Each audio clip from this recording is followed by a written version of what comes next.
하나님 말씀 하나님 말씀 고린도전서 15장 58절입니다. 오늘 하나님께서 저와 여러분에게 주시는 말씀은 신약 성경 고린도전서 15장 58절 한 절 말씀입니다.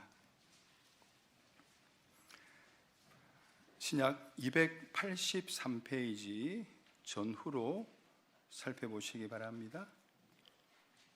신약 283페이지 전후에 있습니다. 다 찾으셨으면 제가 봉독하겠습니다. 그러므로 내 사랑하는 형제들아, 경고하며 흔들리지 말며 항상 주의 일에 더욱 힘쓰는 자들이 되라. 이는 너희 수고가 주 안에서 헛되지 않은 줄을 알미니라. 오늘은 2025년도 마지막 주일입니다. 이 시간이라고 하는 것이 마치 손살같이 흐르는 강물과 같아서 어느덧 한 해의 끝자락에 와 있다는 겁니다. 이처럼 빠르게 지나간 한 해를 마무리하는 이때 우리 성도는 잠시 멈춰서서 지나온 길을 돌아보고요, 다가올 새해를 조용히 살펴보시는 그러한 시간이 저에게도 필요하고요, 우리 모든 성도님들에게도 필요하다고 생각됩니다. 저와 여러분들이 올 한 해 동안 무엇을 위해 달려왔으며 어떠한 열매를 거두었는지, 그리고 잘 살았다고 자부할 만한 순간들은 무엇이며 아쉬움이 남는 그러한 부분들은 또 무엇인지 이 시간, 이 말씀을 통해서 한번 살펴보는 그런 시간이 되시기를 바랍니다. 특별히 오늘 말씀은 우리 성도들의 인생 자체에 대한 보다 근본적인 그러한 질문을 우리에게 던지고 있습니다. 인생이란 무엇인가? 우리는 왜 이 땅에서 존재하고 있으며 어떻게 살아야 우리의 인생을 진정으로 잘 살았다라고 말을 할 수 있을까? 그리고 다가올 새해 저와 여러분들에게 주어진 시간 속에서 성도는 어떠한 믿음으로, 어떠한 태도로, 어떠한 자세로 2026년을 살아가야 하겠는가? 고린도전서 15장 오늘 본문 58절의 말씀은 이 질문에 대한 가장 명확하고 명징하게 우리에게 답변을 해주고 있는 겁니다. 오늘 이 시간 이 말씀을 통해서 덧없이 흐르는 시간 속에서 영원한 참된 의미를 찾아가지고 우리의 삶을 새롭게 정립하고요, 다가올 새해에는 주의 일에 더욱 힘쓰는 복된 삶을 살아가시는 우리 수산교회 모든 성도님들이 다 되시기를 바랍니다. 먼저 우리들의 인생이란 무엇인가입니다. 여러분, 인생에 대한 깊은 뜻은 결코 가볍지 않은 주제입니다. 인류 역사상 수많은 현인들이 이 질문에 매달렸고요, 각자의 방식으로 답을 찾아 헤매었습니다. 그러나 성경은 얼마나 감사하게, 우리 성도들은 얼마나 감사하게 세상에 똑똑하고 철학자니 교수니 박사니 하는 사람들도 인생이 무엇인지를 몰라 헤매고 있는 이 시대에 우리 믿는 사람들에게는 하나님께서 주신 이 특별 계시를 통해서 인생의 본질을 너무나도 명확하게 보여주고 계시기 때문에 우리는 참으로 복된 자가 아닐 수 없다는 거죠. 성경은 우리의 인생이 얼마나 연약하고 일시적인가를 여러 비유를 통해서 가르쳐 주시는데, 인생은 시편 103편 15절 16절에 보시면, 그리고 이사야 40장 6절에서 8절까지 보시면 인생이 무엇이냐? 인생은 풀과 같고 풀의 꽃과 같다고 말씀을 하셨습니다. 들판에 피어나는 풀이 아침에 돋았다가 저녁에 시들어져 없어지듯이 우리의 인생도 잠시 피었다가 사라지는 것과 같다고 말씀을 하셨다는 거예요. 특별히 사도 야고보는 우리의 인생을 잠깐 보이다가 없어지는 안개의 비유를 하셨습니다. 아침에 안개가 햇살에 비치면은 이내 사라져 버리듯이 우리의 삶도, 저와 여러분의 삶도 영혼의 관점에서 보시면 지극히 짧은 한순간에 불과하다는 겁니다. 저와 여러분들이 겪는 기쁨도, 때로는 슬픔도, 때로는 성공도, 우리의 실패도 결국 안개처럼 사라져 버린다는 거죠. 이러한 인간의 제한성 앞에서 성도는 겸허해질 수밖에 없다는 겁니다. 정말 인생을 참으로 깨닫는다면 누가 인생에 대하여 큰 소리를 칠 수 있겠습니까? 에덴 동산에서 죄가 들어온 이후에 인간의 몸은 필연적으로 질병과 노화와 마지막에는 죽음에 이르게 되어 있습니다. 아무리 아름다운 외모도, 아무리 아주 강인한 그러한 육체도 시간이 흐르면 쇠퇴하기 마련입니다. 이것이 바로 우리가 직면한 인생의 적나라한 현실이라는 거예요. 그럼에도 성도는 수많은 수고를 아끼지 않습니다. 인생이 이처럼 연약하고 유한한 것이라면 우리는 왜 그토록 현실 가운데서 많은 수고를 하며 살아가고 있는 것입니까? 인생의 삶을 보면 매일의 생존을 위해서 부지런히 일을 해야 됩니다. 더불어 우리 부모님들은 자녀들을 양육하기 위하여 힘쓰고 애쓰고 있고요. 자녀는 부모를 공경하며 부부는 서로를 위해 헌신하며 지금 살아가고 있습니다. 이 모든 것이 사랑이라는 이름 아래 행해지는 고귀한 그러한 수고들입니다. 또한 각자의 자리에서 자신의 역할을 감당하며 사회의 한 구성원으로서 저와 여러분이 살아가고 있습니다. 이처럼 이 모든 수고가 없이는 인간다운 삶을 영위하기가 어렵다는 겁니다. 사람들은 이러한 수고를 통해서 세상 속에서 의미를 찾고요. 많은 사람들이 이러한 삶을 통해서 관계를 맺고요. 또 어떤 사람은 이러한 수고를 통해서 만족감을 느끼며 살아가고 있는 것이 이 세상의 모든 사람의 모습이라는 거예요. 그러나 그 모든 수고의 결과라고 하는 것은 성경이 우리에게 말하기를 헛되다, 헛됨으로 기결된다는 겁니다. 구약의 전도서를 기록한 솔로몬은 이 모든 인생의 수고에 대해서 너무나도 냉철하게 우리에게 증거하시고 있습니다. 여러분 잘 들어보십시오. 전도서 1장 2절 3절에 보시면 전도자가 가로되 헛되고 헛되며 헛되고 헛되니 모든 것이 헛되도다. 사람이 해 아래서 수고하는 모든 수고가 자기에게 무엇이 유익한고라고 말씀하셨죠. 여러분, 솔로몬이 어떤 사람입니까? 이 땅에서 사람이 누릴 수 있는 모든 부귀와 사람이 누릴 수 있는 모든 영화를 그는 누렸고요. 또 하나님이 그에게 지혜를 주셔가지고 세상의 지식과 세상의 지혜를 다 가지고 있었고요. 온갖 쾌락을 다 경험해 본 후에 솔로몬이 얻은 결론이 바로 헛되다 였습니다. 그는 엄청난 지혜를 가졌고요. 셀 수 없는 재산을 모았고요. 모든 쾌락을 탐했습니다. 그러나 그 모든 것이 결국 바람을 잡는 것처럼 허무했다는 그러한 고백을 남겼다는 겁니다. 여기서 말하는 헛됨이란 영원하지 않고요, 일시적이라는 그러한 뜻을 가지고 있습니다. 우리가 세상에서 쌓아 올린 모든 것은 결국 우리와 함께 사라질 겁니다.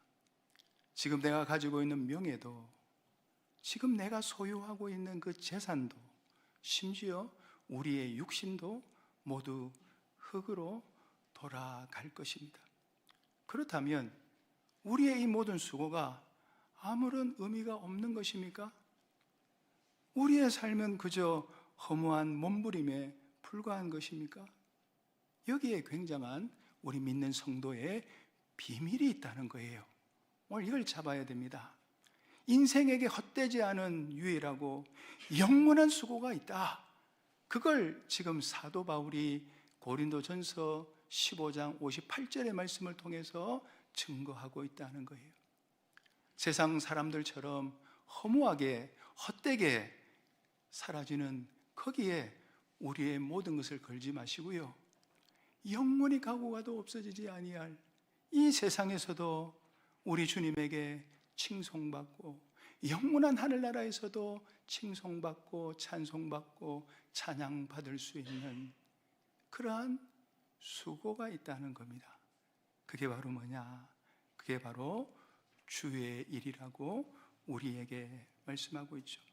바로 여기서 오늘 우리가 붙들어야 될 진리가 나온다는 겁니다. 인생의 모든 수고가 헛될 수 있지만 단 하나 헛되지 않은 영원한 가치를 지니는 수고가 있으니 그것이 바로 우리 주님의 일이라는 겁니다.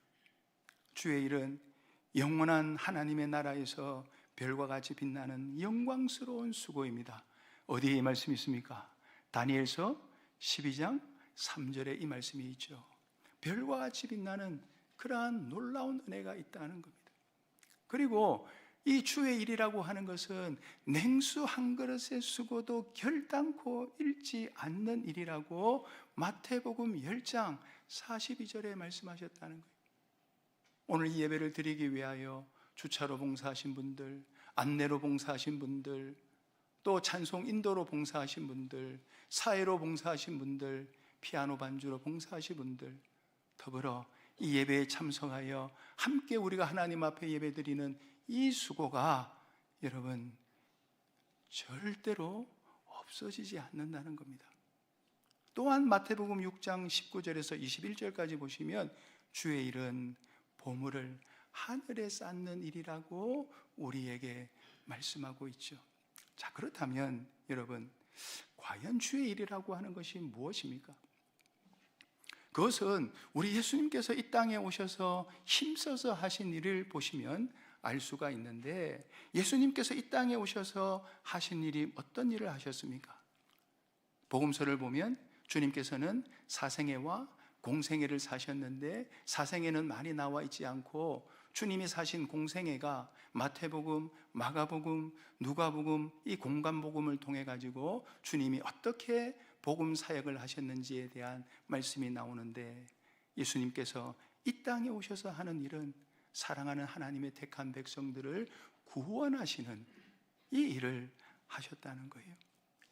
죄와 사망의 권세 아래 갇힌 인간을 구원하시고 하나님과의 관계를 회복시키는 이 일을 우리 주님께서 하셨다는 겁니다.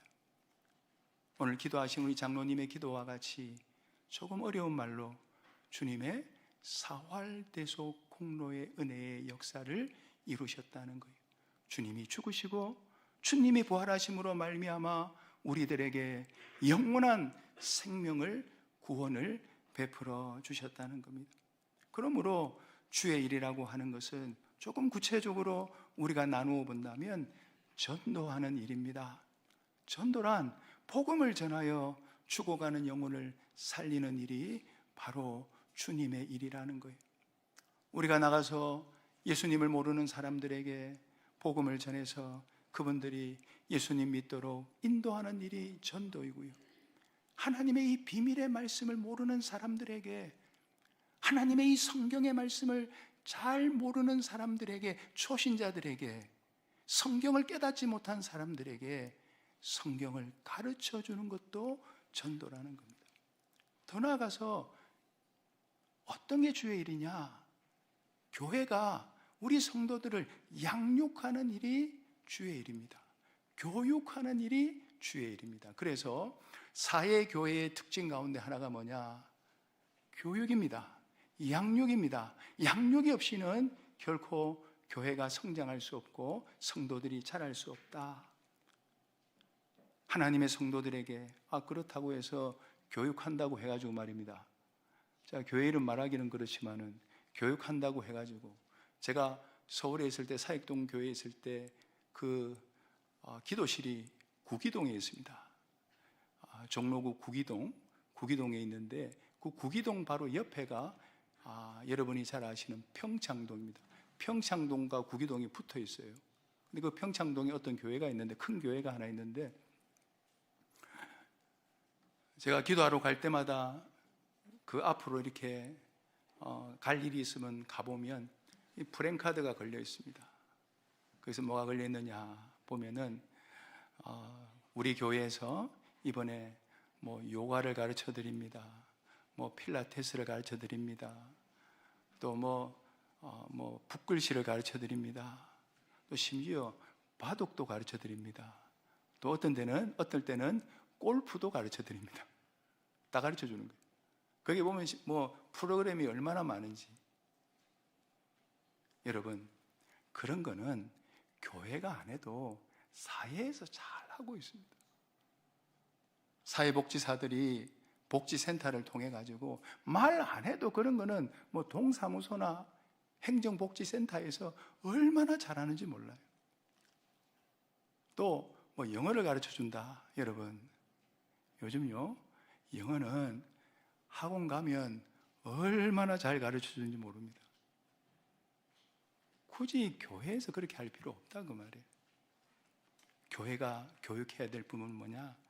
전도에서 온 성도들에게, 이미 있는 우리 성도들에게 하나님의 말씀을 가르쳐야죠. 창세기로부터 요한계시록까지의 하나님의 이 생명의 말씀을 그들에게 가르쳐서 그들이 참된 성화 구원을 이루어 갈 수 있도록 인도하는 것이 교회가 해야 될 일입니다. 더불어 봉사하는 일도 주님의 일입니다.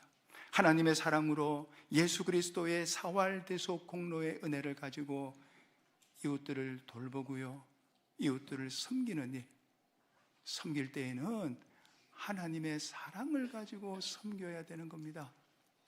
주님의 사랑에 감격돼서, 예수 그리스도의 그 대속의 사랑에 감격되어서 주님이 나에게 이런 은혜를 베풀어 주셨구나, 나에게 이런 구원을 베풀어 주셨구나, 주님 감사합니다. 저도 주님이 나에게 이런 은혜를 베풀어 주셨으니 저도 다른 사람들에게 주의 사랑을 가지고 나아가겠습니다. 그게 참된 섬김입니다. 더 나아가서 실질적인 주의 일이라고 하는 것은 죄와 사망과 마귀에게서 영원한 멸망으로부터 구원하는 일입니다. 또한 의를 건설하는 일이 주의 일이고요, 하나님과 화친해서 하나님과 하나 되게 하는 일이 주의 일이라는 거예요.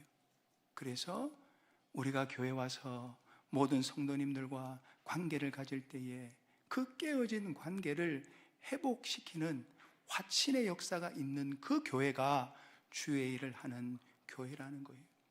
그리고 진리가 충만하고 성령의 감화와 감동이 충만해서 현실 속에서 곁길로 빠지지 아니하고 진리의 인도 따라, 영감의 인도 따라 나아갈 수 있도록 우리가 그들을 인도해 주는 것이, 그게 바로 주님의 일이라는 거예요.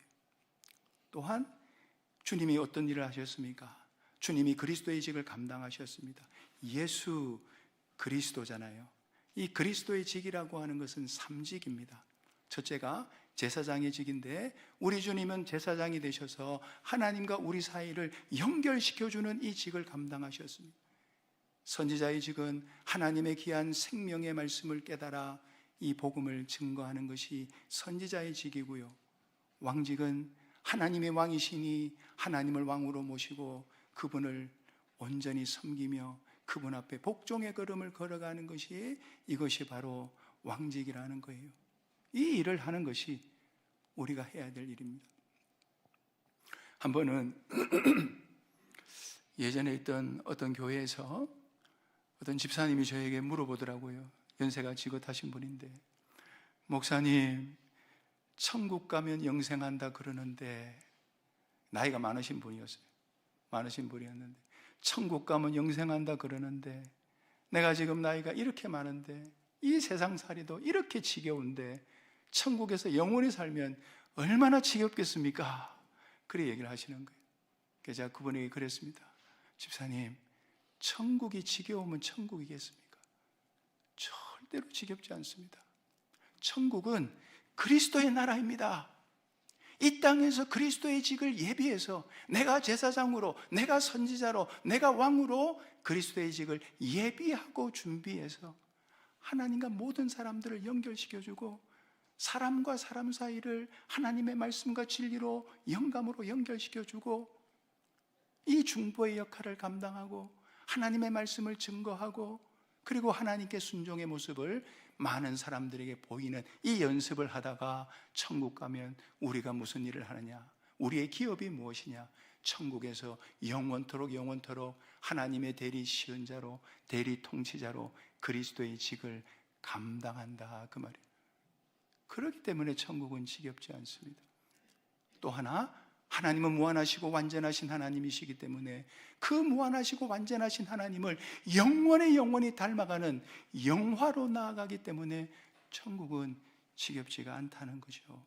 이게 주님이 우리에게 보여주신 주님의 일이라, 주님이 그렇게 우리에게 말씀하고 있습니다.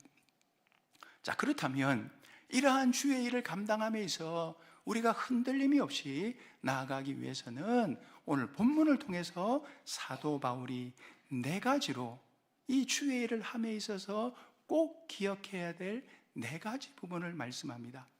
그것이 첫 번째, 주의 일을 함에 있어서 경고하며입니다.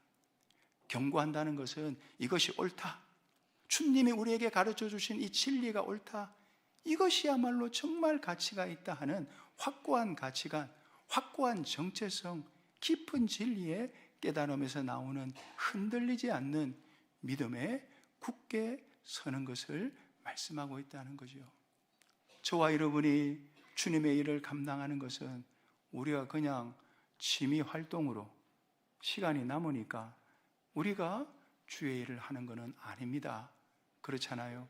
우리 성도님들 보니까 다 바쁘시고 다 피곤하시고 힘든 가운데 있는데 주의 일을 하는 것은 우리가 배운 믿음이, 우리가 배운 진리가, 우리가 배운 이 교리가 확고하다 보니까, 그러한 성경의 깨달음을 갖고 있다 보니까 이를 가리켜서 정체성입니다.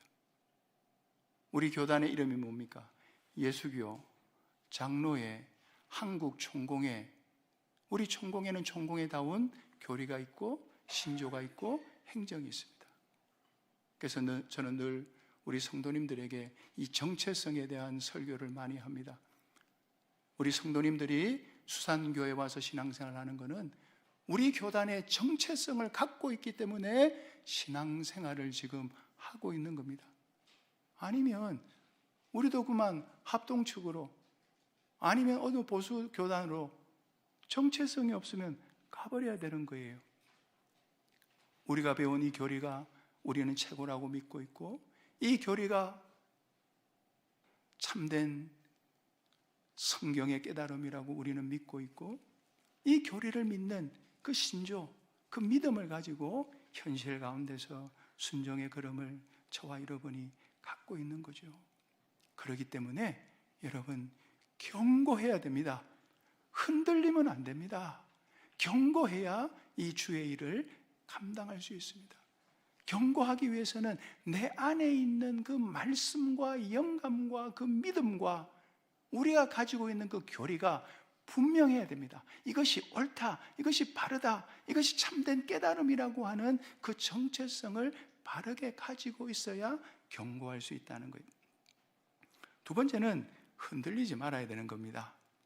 우리가 신앙생활 할 때 종종 우리 주변에 있는 많은 사람들이 우리를 조롱하기도 하고 멸시하기도 합니다.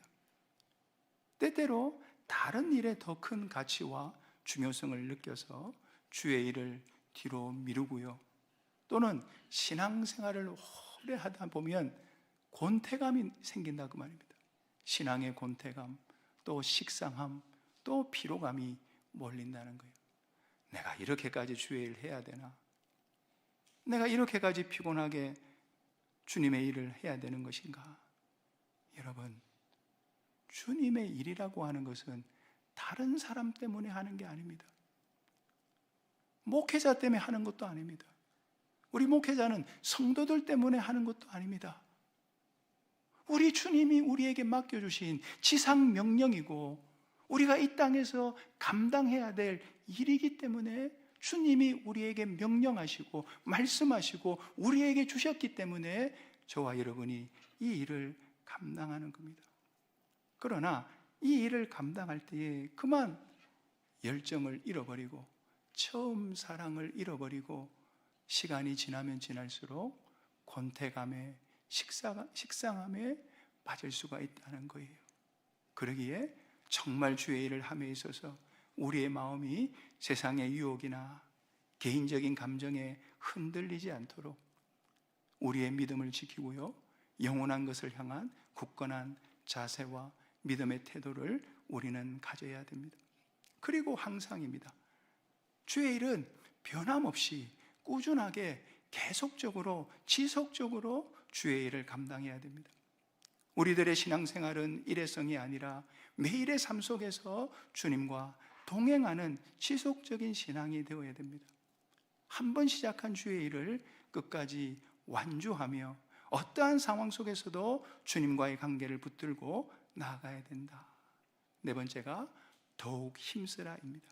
이것은 점진적으로 점점 더 열심히 하라는 의미이며 또한 더 많은 것을 하라는 그러한 말씀이라는 거예요. 오늘에 안주하는 것이 아니라 오늘보다 내일이 더 좋아지고 내일보다 모레가 더 우리의 주의 일이 더욱더 많아지고 더욱더 기해지고 더욱더 새로워지는 이 일이 어제보다 오늘이 오늘보다 내일이 주님을 더 사랑하고요, 주님의 뜻을 더욱더 구하고요, 주님의 일에 헌신하는 그런 우리들이 되어야 된다. 이것이 바로 우리가 해야 될 주님의 일이라 하는 것입니다. 제가 이 말씀을 준비하면서 정말 성경에 주님의 일을 감당했던 많은 위인들이 있고 많은 인물들이 있는데 그 중에서 정말 주의 일에 더욱더 힘쓰신 분이 한 분이 계신데 저는 단연코 그분이 사도 바울이라고 생각합니다. 바울은 원래 그리스도인을 핍박하던 자였지만 다메섹 도상에서 예수님을 만난 후에 그의 인생은 180도로 완전히 바뀌었습니다. 그는 예수 그리스도의 복음을 전하는 일에 자신의 모든 것을 바쳤습니다. 로마서 1장 14절에 보면 헬라인이나 야만인이나 지혜 있는 자나 어리석은 자에게 다 내가 뭐랬습니까? 빚진 자라. 빚진 마음을 가지고 있어요. 주님의 그 은혜가 너무나도 감사한데 주님께 받은 것이 너무나도 큰데 그러니까 모든 사람들을 볼 때마다 빚진 자의 심정을 가지고 있었다는 거예요. 이러한 고백 속에 그의 불타는 구원에 대한 특심과 열정이라고 하는 것은 말로 표현할 수 없었습니다. 그는 복음을 전파하기 위해서 셀 수 없는 고난과 역경을 겪어야만 했습니다. 때로는 매도 맞고요, 때로는 돌에 맞고요, 때로는 배를 타고 갈 때 파선을 당하고요, 굶주리고 추위에 떨며 강도의 위험과 동족의 위험이 얼마나 많았는지 모릅니다. 여러분 집에 가셔서 고린도후서 11장을 한번 읽어보시기 바랍니다. 심지어 고린도전서 15장 31절에 보시면 형제들아 내가 그리스도 예수 우리 주 안에서 가진 바 너희에게 대한 나의 자랑을 두고 단언하노니 나는 날마다 죽노라. 이게 얼마나 귀한 말씀인 줄 우리 성도님들 아시죠? 예수님 앞에서 우리는 없습니다. 나라고 하는 존재는 없습니다. 악령과 악성과 악습으로 된 이 옛사람은 주님이 십자가에 못 박혀 죽었을 때 우리도 함께 죽었습니다.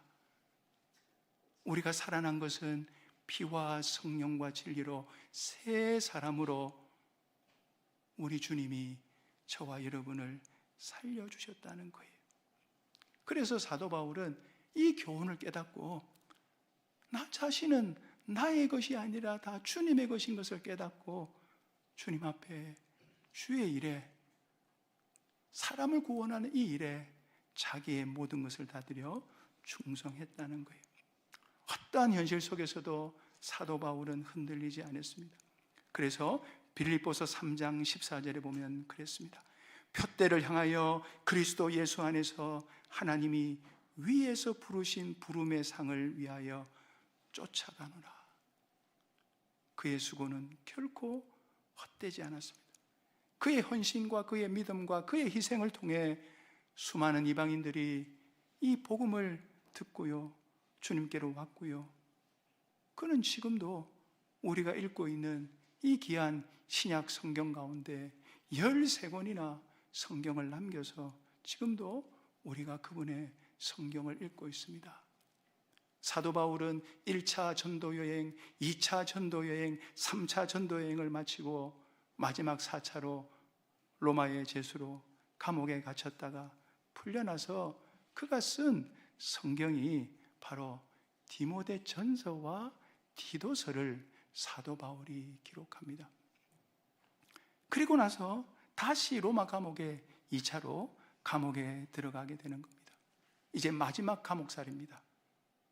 여러분이 잘 아시는 로마의 네로 황제, AD 64년부터 시작하는 네로의 극심한 기독교인들의 박해가 시작되어 가지고 아마 AD 64년에서 아마 67년 사이에 사도 바울이 참수형으로 순교를 당하는데, 그 순교 당하기 전에, 마지막 감옥 안에 있으면서 순교 당하기 전에 그가 마지막 붓을 들고 쓴 성경책이 사도 바울의 13권의 서신서 가운데 제일 마지막에 기록한, 죽기 직전에 기록한 성경이 디모데 후서입니다. 그가 디모데 후서에서 마지막 유언의 말씀을 증거하는 거예요. 제가 그 말씀을 한번 읽어드리고 오늘 말씀을 마치고자 합니다. 얼마나 주의 일에 헌신하며 이제 순교를 앞둔 주의 귀한 종이 하나님의 백성들에게 남긴 마지막 유언입니다. 제가 한번 읽어드리겠습니다. 그러나 너는 모든 일에 근신하여 고난을 받으며 전도인의 일을 하며 내 직무를 다하라. 관제와 같이 벌써 내가 부음이 되고 나의 떠날 기약이 가까웠도다. 내가 선한 싸움을 싸우고 나의 달려갈 길을 마치고 믿음을 지켰으니 이제후로는 나를 위하여 의의 면류관이 예비되었으므로 주 곧 의로우신 재판장이 그날에 내게 주실 것이니 내게만 아니라 주의 나타나심을 사모하는 모든 자에게니라. 저는 어제 이 말씀을 준비하면서 많이 울었습니다. 사도 바울의 그 심정이 느껴져서 일평생 주를 위해서 1차 전도여행, 2차 전도여행, 3차 전도여행이 얼마나 힘들었는지 모릅니다. 동족인 유대인으로부터 얼마나 핍박을 받았는지 모릅니다. 그러나 그는 흔들리지 않았습니다. 견고했습니다. 부활하신 주님을 만났기 때문에, 인생의 삶이라고 하는 것이 무엇인지 그가 깨달았기 때문에, 그래서 마지막 순교 직전에 우리들에게 이 성경을 유언을 하면서 남기면서 그가 주님 앞으로 갔다는 거예요. 성도 여러분, 바울이야말로 주의 일에 견고하며 흔들리지 않고 항상 더욱 힘쓴 그런 모본을 우리에게 보였다는 거예요. 성도 여러분, 이제 2025년도도 마지막 주일입니다. 우리는 이 자리에서 지난 한 해를 돌아보고요, 다가올 새해를 맞이할 준비를 하고 있습니다. 이 중요한 시점에서 주님께서 저와 여러분들에게 말씀을 하십니다. 내년에는, 아니 오늘부터는 절대로 헛되지 않은 주님의 일에 내가 힘쓰리라. 이 땅의 모든 수고가 결국 허무함으로 돌아간다 할지라도 내가 주님을 위해 수고한 이 수고는 영원하다. 영원한 가치가 있다. 우리의 삶의 모든 것을 영원한 것에 투자합시다. 없어지지 않는 것에 투자합시다.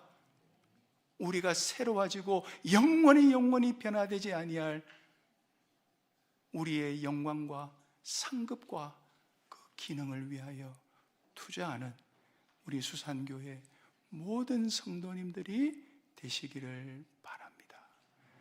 이 말씀대로 사시다가 주 앞에 서는 우리가 되어야 되겠습니다. 받은 말씀 생각하시면서 잠시 통성으로 기도하시겠습니다.